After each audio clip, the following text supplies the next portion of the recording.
नमस्कार, एनडीटीवी राजस्थान देख रहे हैं आप और मैं हूं आपके साथ शिवानी मिश्रा। राजस्थान में उपचुनाव की 7 सीटों में से बीजेपी ने 5 सीटों पर धमाकेदार जीत दर्ज की है और पिछली बार इन 7 में से केवल एक सीट सलूम्बर जो कि भारतीय जनता पार्टी के पास थी। लेकिन इस चुनाव में जिस तरीके से परिणाम सामने आए हैं, बीजेपी 4 सीट और प्लस में आ गई है। खीवसर, झुंझुनू, देवली उनियारा, सलूम्बर और रामगढ़ की सीटें बीजेपी ने जीत ली हैं, जबकि कांग्रेस और भारत आदिवासी पार्टी बीएपी के खाते में एक एक सीटें आई हैं। बीजेपी 84 की अपनी एक सीट बचाने में कामयाब रही है, लेकिन कांग्रेस केवल दौसा की ही एक सीट जीत सकी है। दौसा में मंत्री किरोड़ी लाल मीणा के भाई जगमोहन मीणा की हार हुई है, जो किरोड़ी लाल मीणा के लिए व्यक्तिगत रूप से एक बड़ा झटका है। और दौसा में कांग्रेस के दीनदयाल बैरवा जीते हैं। कांग्रेस के राष्ट्रीय महासचिव और पूर्व डिप्टी सीएम सचिन पायलट, सांसद मुरारी लाल मीणा का इससे कद बढ़ा है, लेकिन कांग्रेस प्रदेश नेतृत्व के लिए चुनाव परिणाम झटका देने वाले हैं। खीवसर सीट पर हनुमान बेनीवाल की पत्नी कनिका बेनीवाल चुनाव हार गई हैं। विधानसभा की तस्वीर में आरएलपी के अस्तित्व फिलहाल खत्म हो गया है। ये आरएलपी सांसद हनुमान बेनीवाल और उनकी पार्टी के लिए एक बड़ा झटका है, लेकिन उससे भी बड़ा झटका कांग्रेस के लिए है, क्योंकि खीवसर से कांग्रेस प्रत्याशी डॉक्टर रतन चौधरी की जमानत भी जब्त हो गई है। सलूम्बर विधानसभा क्षेत्र में चौंकाने वाला परिणाम रहा, जहां आखिरी राउंड में बाजी पलटी और बीजेपी की शांति मीणा जीत गई। सहानुभूति लहर का फायदा शांता देवी को मिला है और उन्होंने बीएपी प्रत्याशी जितेश कुमार कटारा को शिकस्त दी है। लेकिन कांग्रेस के लिए चिंता की बात यह है कि कांग्रेस प्रत्याशी यहां भी तीसरे नंबर पर रहे। रामगढ़ में बीजेपी प्रत्याशी सुखवंत सिंह ने जीत हासिल की है। ये सीट कांग्रेस विधायक जुबेर खान के निधन से खाली हुई थी और उनके बेटे आर्यन जुबेर खान को कांग्रेस ने उम्मीदवार बनाया, लेकिन सहानुभूति लहर रामगढ़ में नहीं चल पाई और आर्यन को हार का मुंह देखना पड़ा। झुंझुनू विधानसभा सीट से बीजेपी प्रत्याशी राजेंद्र भांभू, देवली उनियारा में बीजेपी प्रत्याशी राजेंद्र गुर्जर की जीत हुई है और जबकि 84 विधानसभा सीट पर भारतीय आदिवासी पार्टी के प्रत्याशी अनिल कुमार कटारा ने चुनाव जीता है। चुनाव के नतीजों से क्या संकेत मिल रहे हैं, आगे की सियासी पिक्चर कैसी नजर आ रही है, भारतीय जनता पार्टी, कांग्रेस पार्टी और आरएलपी और बीएपी के लिए इन परिणामों का क्या मतलब है, अपनी बात में आज हम रण राजस्थान 7 सीटों का परिणाम पर कांग्रेस, बीजेपी के नेताओं और विश्लेषकों के साथ चर्चा करेंगे।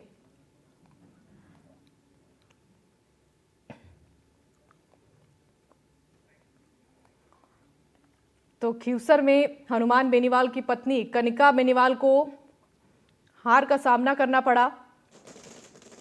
कई सीटें जहां पर चौंकाने वाले परिणाम सामने आए हैं। दौसा में किरोड़ी लाल मीणा के भाई को हार का सामना करना पड़ा। तो ये 7 जो सीटें जहां पर उपचुनाव हुए थे, उन 7 सीटों की ये तस्वीरें आपको दिखा रही हैं, जहां पर जश्न का माहौल अपने अपने प्रत्याशियों की जीत के बाद देखने को मिला है। झुंझुनू विधानसभा की ये तस्वीर पहली आपकी टीवी स्क्रीन पर। बीजेपी की जीत की बाद यहां पर जश्न का माहौल देखने को मिला है। दौसा, 84, देवली उनियारा, सलूम्बर, रामगढ़ और खीवसर, ये 7 सीट जहां कई सीटों पर त्रिकोणीय मुकाबला था, तो कई सीटों पर कांग्रेस और बीजेपी आमने सामने थी, लेकिन नतीजे जो देखने को मिले हैं वो चौंकाने वाले हैं।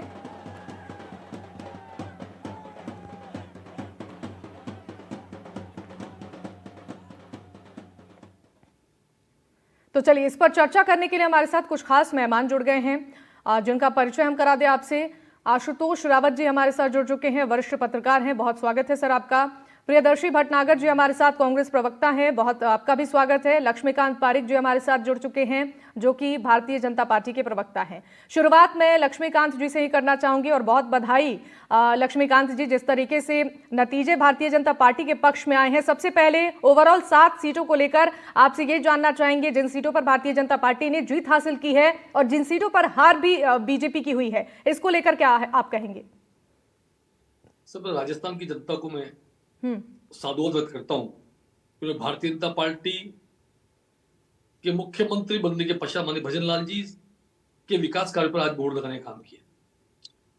आज राजस्थान जनता ने साबित कर दिया कि काम की पूछ होती है और काम के आधार पर तो विकास यात्रा चल पड़ती है, तो निश्चित रूप से विजयश्री का वर्ण होता है। ये राजस्थान जनता ने एक आशीर्वाद दिया आज भजन लाल जी सरकार को, और मेरा मानना है कि जिस प्रकार से 7 में से 5 सीटें जीतकर आज भारतीय जनता पार्टी ने जिस प्रकार से ईआरसीपी के मुद्दे को लेकर चली, उसको ठीक करने का, सॉल्व करने का काम किया।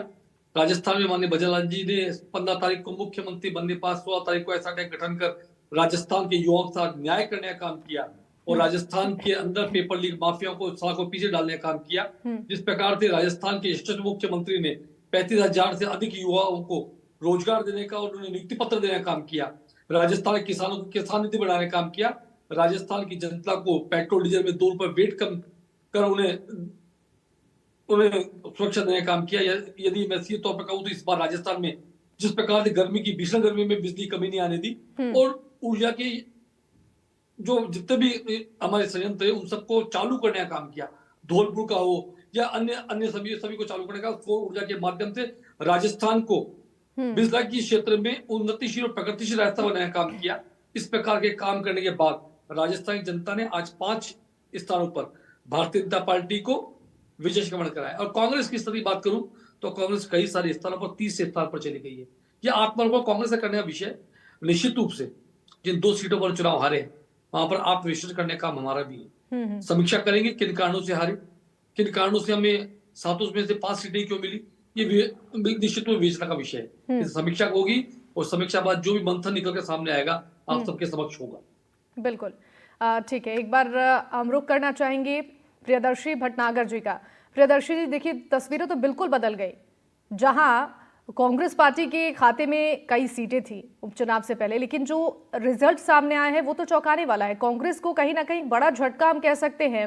जिस तरीके से भारतीय जनता पार्टी ने जिन सीटों पर पहले भी भारतीय जनता पार्टी नहीं थी उन सीटों तक पहुंच गई है जीत हासिल कर। देखिए सर्वप्रथम ये स्वीकार करने की बात है कि हम हमारी हार स्वीकार करते हैं, लेकिन उसके साथ साथ के अंदर ये स्पष्ट तौर पे पार्टी के स्तर पर चिंता का और मनन का विषय है। हम इस पे विश्लेषण भी करेंगे और हम देखेंगे कहाँ हमसे चूक रह गई है। लेकिन ये बात भी बिल्कुल क्लियर है कि ये जो हार है उसको प्रथम दृष्टया इस हार को हम हमारे कैंडिडेट से, हमारी जो लोकल कार्यकर्ता है, पार्टी का संगठन है, हम हमारे परफॉर्मेंस में कहीं ना कहीं कोई चूक मानते हैं। हमारी जनता से संवाद में कहीं ना कोई कमी आई, उसी के कारण ये परिणाम है। लेकिन क्योंकि कांग्रेस पार्टी प्रारंभ से बड़ी मजबूत थी, भारतीय जनता पार्टी के अंदर बड़ी हताहत से थे, बड़े इनमें बौखलाहट थी। लेकिन 11 महीने से राजस्थान के अंदर अघोषित आपातकाल है, इसलिए आम जनता तो राजस्थान की त्रस्त है पूरी तरह। लेकिन जो परिणाम आए उससे निश्चित तौर पे भारतीय जनता पार्टी को आत्मबल और सुधरने का एक मौका मिला है, क्योंकि कांग्रेस पार्टी के द्वारा जो जनता से संवाद में जो दूरी हुई उसका फायदा भारतीय जनता पार्टी ने लिया। हम इस हार को स्वीकार करते हैं और हमारे हार की जो कारण है उनको हम सूचीबद्ध करेंगे, हम फील्ड में जाएंगे और हम देखेंगे हमसे क्या गलतियां हुई है, क्या चूक हुई है। जी ठीक है, एक बार चलते हैं। हमारे साथ आशुतोष रावत जी भी हैं, वरिष्ठ पत्रकार। आशुतोष जी, जहां कांग्रेस पार्टी अपने हार को स्वीकार कर रही है, दूसरी तरफ भारतीय जनता पार्टी जो कि लिटमस टेस्ट कहा जा रहा था उपचुनाव के नतीजों को, अब वो टेस्ट पार कर चुकी है। किस तरीके के समीकरण आगे बनते नजर आ रहे हैं? देखिए बिल्कुल शिवानी जी, यह भजनलाल सरकार के बनने के बाद में और मदन राठौर के प्रदेशाध्यक्ष बनने के बाद में भारतीय जनता पार्टी के लिए एक बड़े चुनाव थे। ऐसे में दोनों बड़े नेताओं ने एक बड़ी फतह हासिल की है। 7 में से 5 सीटें जीतना निश्चित तौर पर बाई इलेक्शन में भारतीय जनता पार्टी के लिए एक बड़ी जीत है, और वो भी ऐसे में जबकि उनके पास इन 7 में से मात्र 1 सीट थी। भारतीय जनता पार्टी केवल 1 सीट के बावजूद अपना 5 सीटों पर प्रदर्शन अपना बेहतर कर पाई है, तो वहीं कांग्रेस के पास 4 सीटें होने के बावजूद भी वो 1 सीट तक सिमट गई, और उस 1 सीट का फासला भी मात्र 2300 वोट है। तो निश्चित तौर पर कांग्रेस को यह समझने की जरूरत है कि क्या 2023 के जब विधानसभा चुनाव हुए और उस समय जो पार्टी अशोक गहलोत और सचिन पायलट खेमे में बटी हुई नजर आई, तमाम कल्याणकारी योजनाओं के बावजूद भी अशोक गहलोत सरकार की वापसी नहीं कर पाई, भारतीय जनता पार्टी को राज्य में सरकार बनाने का मौका मिला। क्या उस तरह की परिस्थितियां अभी भी कांग्रेस के सामने हैं? क्या महज जनता से संवाद नहीं कर पाना एक बड़ा कारण था, या आपसी गुटबाजी कांग्रेस को एक बार फिर से ले डूबी, क्योंकि कैंडिडेट्स के सिलेक्शंस में हमने कई जगह देखा, यह जानबूझ करके देखते हैं स्क्रीन पर साफ दिख रहा था कि जो कैंडिडेट कांग्रेस ने दिए वो कांग्रेस के कैंडिडेट टिकने वाले मैदान में नहीं थे, लेकिन उसके बावजूद भी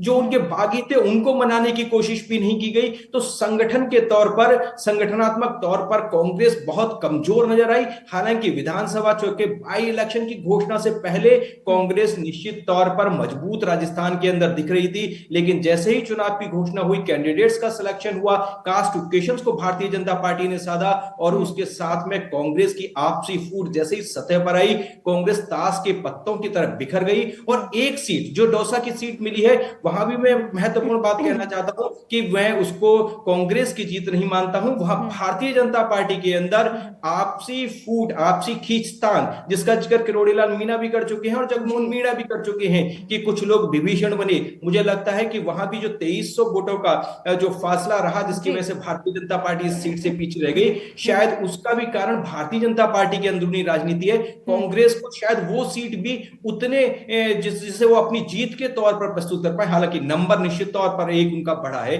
लेकिन मैं उनको कांग्रेस की एक बहुत बड़ी जीत नहीं मानता हूं। शिवानी जी। हाँ, बिल्कुल ठीक कहा आपने। एक बार लक्ष्मीकांत जी से इस पर टिप्पणी लेंगे। लक्ष्मीकांत जी, हम दौसा सीट की बात कर रहे हैं, किरोड़ीलाल मीणा की यहाँ पर शाख दांव पर लगी हुई थी, लेकिन दौसा में जो भारतीय जनता पार्टी को हार मिली है, भले ही 5 सीटों पर भारतीय जनता पार्टी ने जीत हासिल कर ली है, लेकिन दौसा सीट की हम बात कर रहे हैं, यहाँ पर क्यों बीजेपी चूक गई? निश्चित रूप से चुनाव होता है, चुनाव में हार और जीत दोनों होती है। मैं साधुवाद देता हूं माननीय जगमोहन जी को, बधाई देता हूं माननीय किरोड़ीलाल जी मीणा साहब को, जिन्होंने इस चुनाव को निश्चित रूप से चुनाव की तरह लड़ा। और हार और जीत एक अलग विषय हो सकता है, लेकिन किरोड़ीलाल मीणा राजस्थान के स्वाभाविक लीडर हैं, वे नेतृत्व करने वाले नेता है, जनता की आवाज उठाने वाले नेता है। यदि मैं किरोड़ीलाल जी मीणा की बात करूं तो मुझे समय ध्यान से बचपन में मैं देखा करता था माननीय किरोड़ीलाल जी मीणा ने जिस प्रकार से जंगलों में जाकर डाकू का आत्मसमर्पण करने का काम किया, सवाई माधोपुर की बंद पड़ी सीमेंट फैक्ट्री के लिए बड़ा आंदोलन किया, और लगातार आज भी इस उम्र में भी युवाओं की आवाज बनकर राजस्थान की सड़कों पर निकलते हैं, ऐसे किरोड़ीलाल जी मीणा है। निश्चित रूप से एक जो प्रतिक्रिया उनके सामने आई है माननीय जगमोहन जी की, एक उम्मीदवार के नाते जो प्रथम प्रतिक्रिया जीत के बहुत लगभग नजदीक पहुंचकर चुनाव हार जाता है, तो वैसी प्रतिक्रिया है। इस पर अभी वर्तमान में कोई टिप्पणी करना न्यायोचित नहीं होगा। निश्चित समीक्षा होगी, समीक्षा बाद कुछ यदि ऐसा कुछ सामने आएगा तो निश्चित कार्रवाई होगी। ठीक है। प्रियदर्शी भटनागर जी, मैं आपसे ये जानना चाहूंगी, कांग्रेस पार्टी की जो हार इस बार देखने को मिली है, कई ऐसी सीटें जो पहले कांग्रेस का गढ़ मानी जाती थी, लेकिन उन सीटों पर भारतीय जनता पार्टी ने सेंध मारी है। क्या कुछ वजह आप लोग मानते हैं? हालांकि आपने बताया कि इसको लेकर आप लोग चर्चा करेंगे और इस पर बातचीत होगी, लेकिन आप क्या मानते हैं, किन कारणों से कांग्रेस पार्टी पीछे रह गई? देखिए, भारतीय जनता पार्टी का इतिहास रहा है तोड़ फोड़ की राजनीति करने में इनको सफलता मिलती है।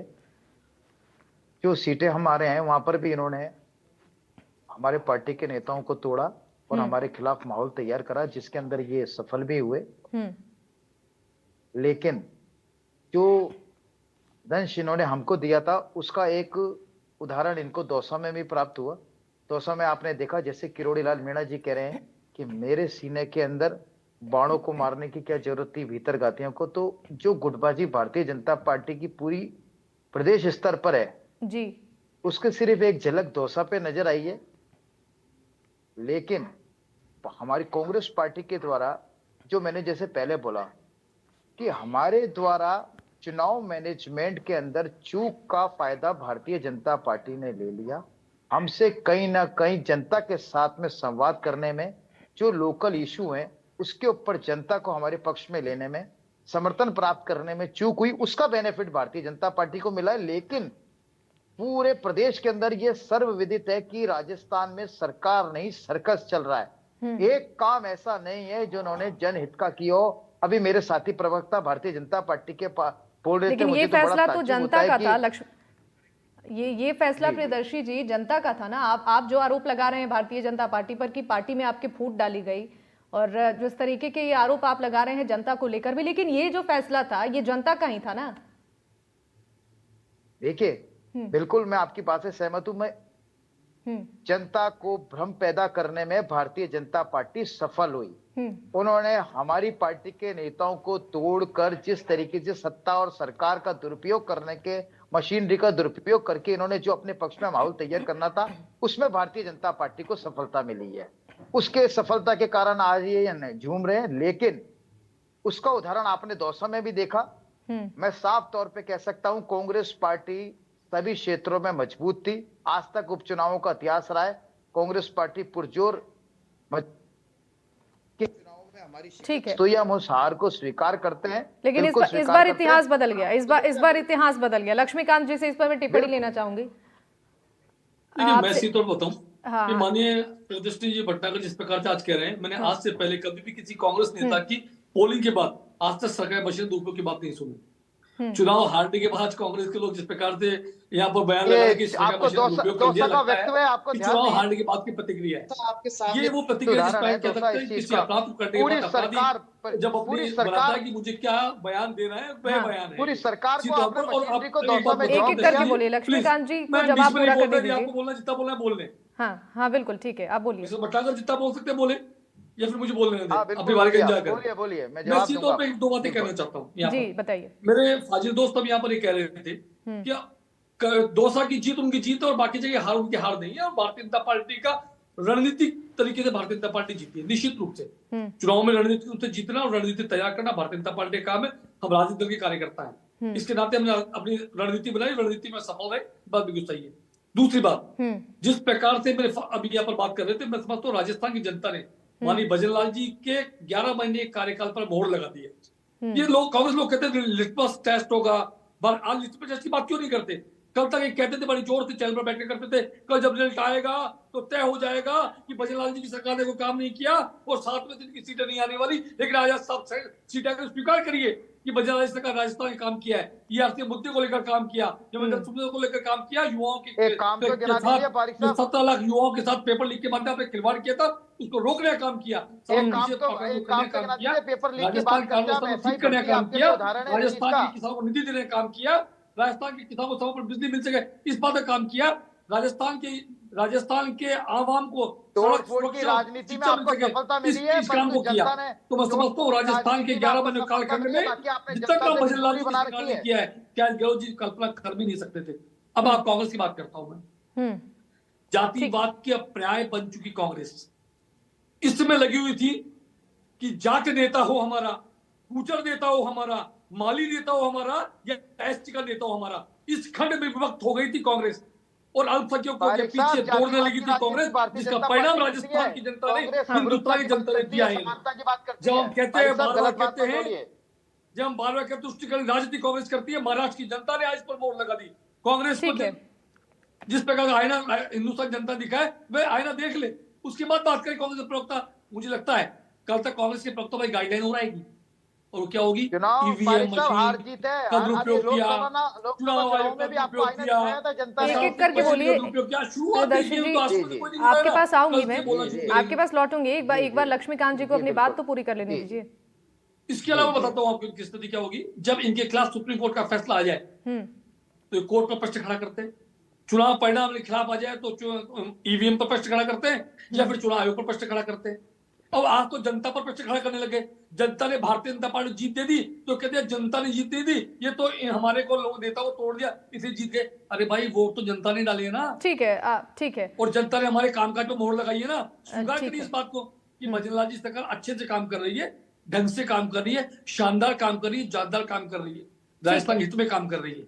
मैं प्रियदर्शी जी आपके पास लौटूंगी, उससे पहले आशुतोष जी को मैं इसमें जोड़ना चाहती हूँ। आशुतोष जी, आपने दोनों पक्षों को सुना, जहां कांग्रेस पार्टी अपना हार तो स्वीकार कर रही है, लेकिन ठीकरा भी इसका भारतीय जनता पार्टी पर फोड़ रही है। जो नतीजे आए हैं वो जनता का फैसला था। बावजूद इसके इस तरीके की जो बयानबाजी हो रही है, इस तरीके के शब्दों का जो इस्तेमाल हो रहा है, क्या समझा जाए इसे? ये तो फैसला जनता का था।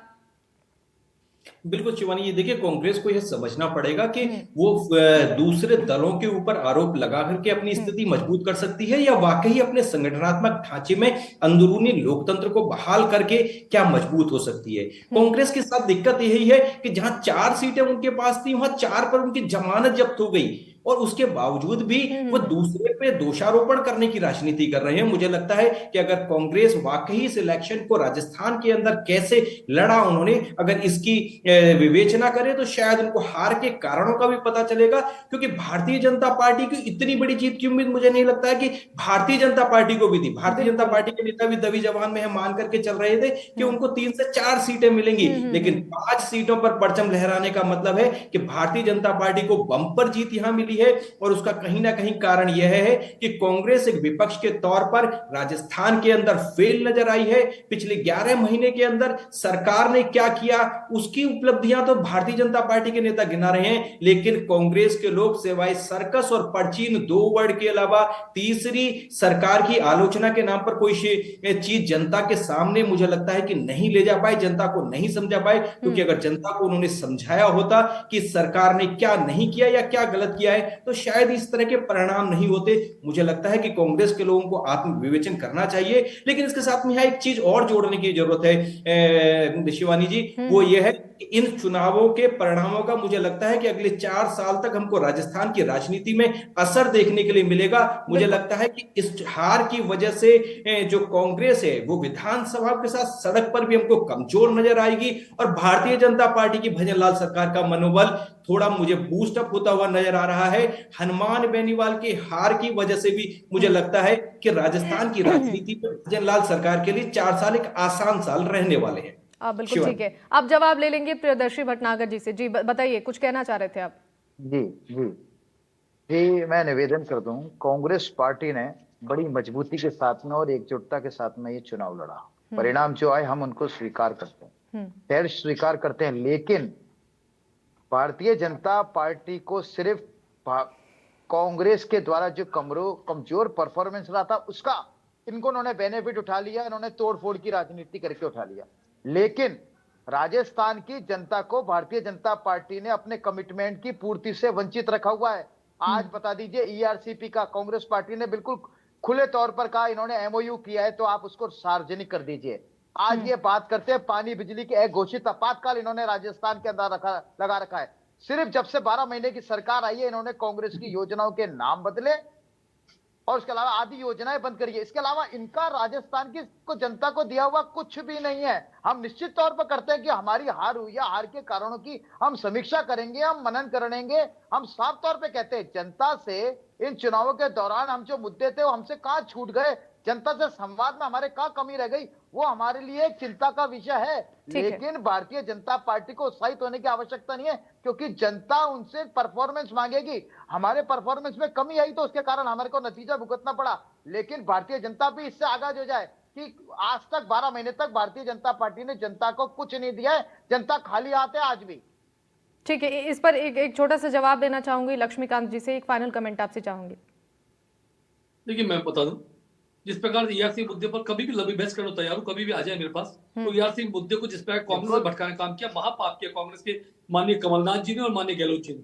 और ईआरसी पे मुद्दे को राजस्थान की जनता को पानी से वंचित रखा, उसको ठीक करने का काम किया तो भारतीय जनता पार्टी के मुख्यमंत्री भजनलाल जी ने किया। राजस्थान की जनता को अभी योजना ये जवाब ले लीजिए प्रदर्शी जी, जवाब ले लीजिए।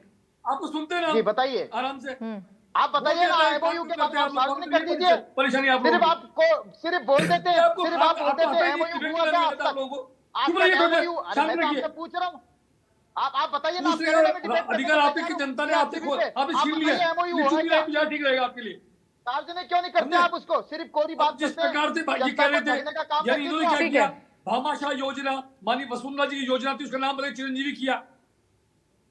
श्री अन्नपूर्णा रसोई, जो अन्नपूर्णा रसोई के नाम से वसुंधरा जी योजना थी उसका नाम बदल के क्या किया इंदिरा गांधी। चूंकि हिंदू देवी देवताओं के नाम से इन्हें एलर्जी है, मानपूर्णा नाम से एलर्जी। ठीक है, ये आरोप और प्रत्यारोप की राजनीति तो चलती रहेगी, समय थोड़ा कम है जी। जनता को क्या दिया कांग्रेस के नेताओं ने लगातार राजस्थान की जनता के साथ अन्याय किया। कांग्रेस के नेताओं ने 4 साल तक होटल में बैठकर अपनी राजनीतिक वोट बेचने का काम किया।